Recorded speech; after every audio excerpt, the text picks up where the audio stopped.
أعوذ بالله من الشيطان الرجيم. بسم الله الرحمن الرحيم. إن الذين أجرموا كانوا من الذين آمنوا يضحكون وإذا مروا بهم يتغامزون وإذا انقلبوا إلى أهلهم انقلبوا فكهين وإذا رأوهم قالوا إن هؤلاء لضالون وما أرسلوا عليهم حافظين فاليوم الذين آمنوا من الكفار يضحكون على الأرائك ينظرون هل ثُبِّبَ الكفار ما كانوا يفعلون. ترجمہ کنزُ الایمان. اللہ کے نام سے شروع جو نہایت مہربان رحم والا. بے شک مجرم لوگ ایمان والوں سے ہنسا کرتے تھے اور جب وہ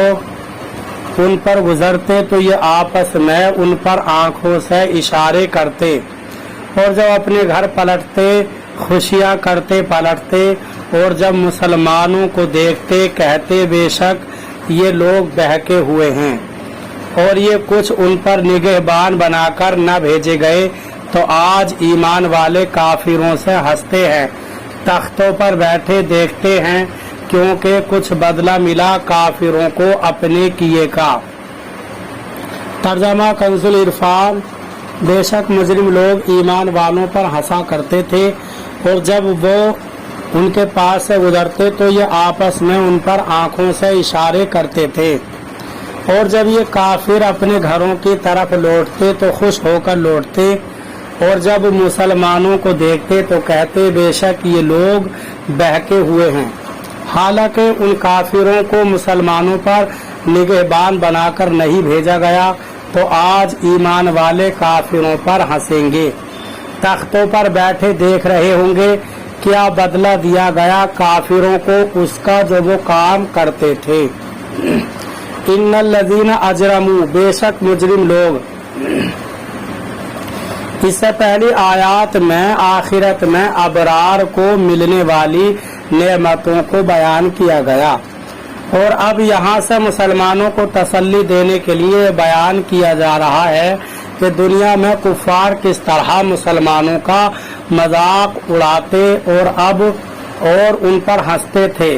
اور آخرت میں معاملہ اس کے برعکس ہوگا. چنانچہ اس آیت اور اس کے بعد والی 7 آیات کا خلاصہ یہ ہے کہ بے شک مجرم لوگ جیسے ابو جہل ولید بن مغیرہ اور عاص بن وائل وغیرہ کفار کے سردار ایمان والوں جیسے حضرت عمار حضرت خباب حضرت صہیب اور حضرت بلال وغیرہ غریب مومنین پر ہنسا کرتے تھے اور جب وہ غریب مومنین ان مالدار کافر سرداروں کے پاس سے گزرتے تو یہ سردار آپس میں تعاون کے طور پر ان مومنین پر آنکھوں سے اشارے کرتے تھے اور جب یہ کافر اپنے گھروں کو لوٹتے تو مسلمانوں کو برا کہہ کر آپس میں ان کی ہنسی بناتے اور خوش ہوتے ہوئے لوٹتے اور جب مسلمانوں کو دیکھتے تو کہتے بے شک یہ لوگ بہکے ہوئے ہیں کہ سرکار دو عالم صلی اللہ علیہ وسلم پر ایمان لے آئے اور دنیا کی لذتوں کو آخرت کی امیدوں پر چھوڑ دیا. اللہ تعالی ارشاد فرماتا ہے کہ ان کافروں کو مسلمانوں پر نگہبان بنا کر نہیں بھیجا گیا کہ وہ ان کے احوال اور اعمال پر گرفت کریں بلکہ ان کفار کو اپنی اصلاح کا حکم دیا گیا ہے کہ وہ اپنا حال درست کریں. دوسروں کو بے وقوف بتانے اور ان کی ہنسی اڑانے سے یہ لوگ کیا فائدہ اٹھا سکتے ہیں. تو جس طرح کافر دنیا میں مسلمانوں کی غربت اور محنت پر ہنستے ہیں اسی طرح قیامت کے دن ایمان والے کافروں پر ہنسیں گے اور قیامت کے دن معاملہ اس کے برعکس ہوگا کہ ایمان والے دائمی عیش اور راحت میں ہوں گے اور کافر ذلت و خواری کے دائمی عذاب میں ہوں گے. جب جہنم کا دروازہ کھولا جائے گا تو کافر جہنم سے نکلنے کے لیے دروازے کی طرف دوڑیں گے اور جب وہ دروازے کے قریب پہنچیں گے تو وہ دروازہ بند ہو جائے گا اور ان کے ساتھ بار بار ایسا ہی ہوگا، اور کافروں کی یہ حالت دیکھ کر مسلمان ان پر ہنسیں گے، اور مسلمانوں کا حال یہ ہوگا کہ وہ جنت میں جواہرات کے تختوں پر بیٹھ کر کفار کی ذلت و رسوائی اور عذاب کی شدت کو دیکھ رہے ہوں گے اور اس پر ہنس رہے ہوں گے، اور کافروں کو ان کے کیے ہوئے ان اعمال ہی کا بدلہ دیا جائے گا جو انہوں نے دنیا میں کیے تھے، کہ مسلمانوں کا مذاق اڑاتے تھے اور ان پر ہنستے تھے۔ بعض مفسرین نے ان آیات کے شان نزول میں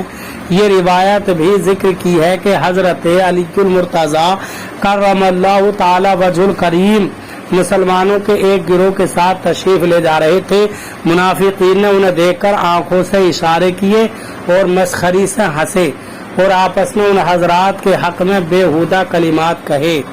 تو حضرت علی المرتضیٰ کرم اللہ تعالی وجہ الکریم کے حضور پر نور صلی اللہ علیہ وسلم کی خدمت میں پہنچنے سے پہلے ہی یہ آیتیں نازل ہو گئیں۔ اللہ تعالی ہمیں قرآن کریم پر صحیح معنی میں عمل کی توفیق عطا فرمائے۔ برادران اسلام، آپ تمامی حضرات سے گزارش کی جاتی ہے کہ خود بھی قرآن کریم کی تلاوت، ترجمہ اور تفسیر سماعت کیجیے، اپنے عزیز و اقارب اور رشتہ دار کو بھی شیئر کیجیے تاکہ آپ اس کے ذریعے اعوذ باللہ من